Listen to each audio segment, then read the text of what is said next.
आपका हिम्मत कांप जाएगा पीएमसीएच में जाते जाते। पीएमसीएच में हम गए थे एक मरीज को देखने के लिए। हम बोले कि इन्हें तकिया दिला दीजिए, आधा घंटा से ज्यादा लग गया तकिया लाने में। अब आप कल्पना करो वो मरीज बोला होता तो कितना टाइम लगता। और यही कारण है कि क्राइम खत्म ही नहीं होता है। माथा फूट गया था तो जब पट्टी लगा के खड़ा थे, वो ऑपरेशन थिएटर में इसलिए ले गए होंगे कि वहां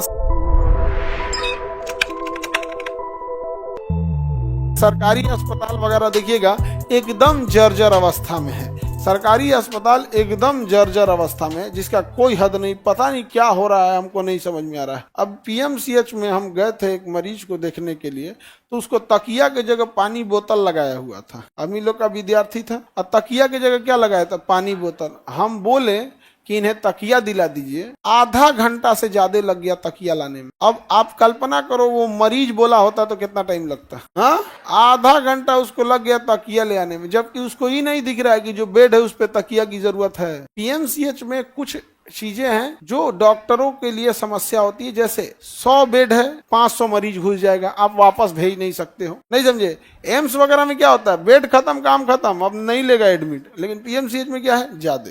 तो जहां इस टाइप की व्यवस्था है, वो हम लोग भी समझते हैं ओवर वर्कलोड पे चल रहा है पीएमसी। लेकिन जिसको बेड मिल गया है, एटलीस्ट उसको क्या दे दीजिए, तकिया उकिया तो दे दो भाई। मरीज सबको तो और दिक्कत होता है। इसी वजह से प्राइवेट हॉस्पिटल में लोग जाते हैं। अब प्राइवेट हॉस्पिटल आपको एटीएम का मशीन समझता है, समझा गया? धकाधक पैसा निकालता है आपसे, एकदम धाए धाए पैसा निकालेगा। आपको पता नहीं चलेगा कब निकाला। अब पूरा पैसा वैसा निकाल लेगा तो ले जाओ, इसको छोड़ दो। सीरियस रहेगा ना मरीज तो स्टेप बाय स्टेप पैसा निकालता है। पहले आपके गांव का डॉक्टर कुछ निकालेगा, पैसा दू लिया, फिर आपको जिला भेजेगा, कुछ वो निकालेगा, फिर वो पटना भेजेगा, कुछ वो निकालेगा, अब कहेगा दिल्ली ले जाइए नहीं तो सेवा की। कोई भी व्यक्ति जब तक वो मजबूर असहाय एकदम हार ना जाए तब तक सरकारी स्कूल और सरकारी अस्पताल में नहीं जाता है। आपका हिम्मत कांप जाएगा आप सरकारी अस्पताल पीएमसीएच में जाते जाते, बहुत दिक्कत हो जाएगा। लेकिन कुछ चीजों के लिए ठीक है, इमरजेंसी के लिए ठीक है। हमारे एक बार यहाँ पे सर्वर पैसे से कट गया था यहाँ, ठीक है, तो हम गए पीएमसीएच में इमरजेंसी में, तो 5 या 10 रुपया का पर्ची कटता है। इसे बहुत सस्ता कटता है, 5 रुपया। अब ये 2018 में कटा था, 18 में, तो इतना ध्यान नहीं है 5 रुपया कटा कि 10 रुपया। 5 रुपया का पर्ची कटा, गए यहाँ माथा फूट गया था तो जब पट्टी लगा के खड़ा थे, क्या हुआ है, माथा फूट गया है, पर्ची कट गया तो जाइए फलाना रूम नंबर में। तो वहाँ एक डॉक्टर थे, रजिस्टर लेके बैठे थे। उन लोग के ऊपर इतना वर्कलोड था, तुम किसका किसका हुआ, फिर हमारा पूछें क्या हुआ, तो फिर भेज दिए कि ड्रेसिंग रूम में आप चल जाइए। अब ड्रेसिंग रूम में गए, वहां बैठे, तो हमारा ये टाका सीलने के लिए मेन ऑपरेशन थिएटर में लेके चल गया। हमरा और डर गए यहाँ पे। तो खैर ऑपरेशन ऑपरेटिंग टेबल पे नहीं लेटाए, वो ऑपरेशन थिएटर में इसलिए ले गए होंगे कि वहाँ सारी चीजें इक्विपमेंट इजीली अवेलेबल होगी।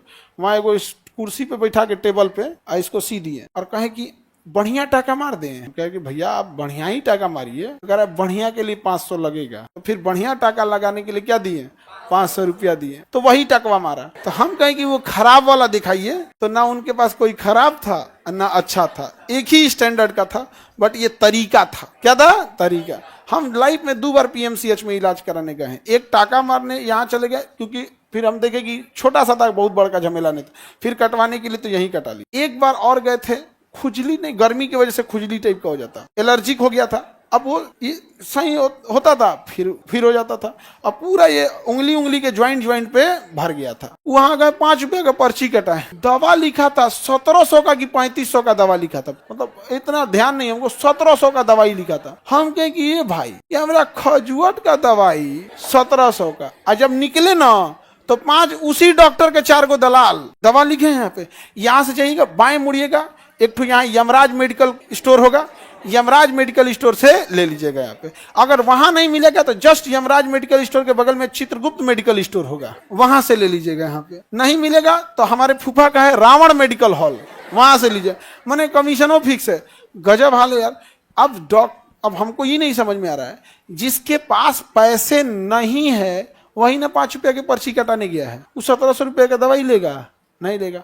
अब हम जड़ी बूटी में आए तो नारियल का तेल और कपूर रगड़ के और मिला उला के लगाए, 1 हफ्ता में क्या हो गया, ठीक हो गया।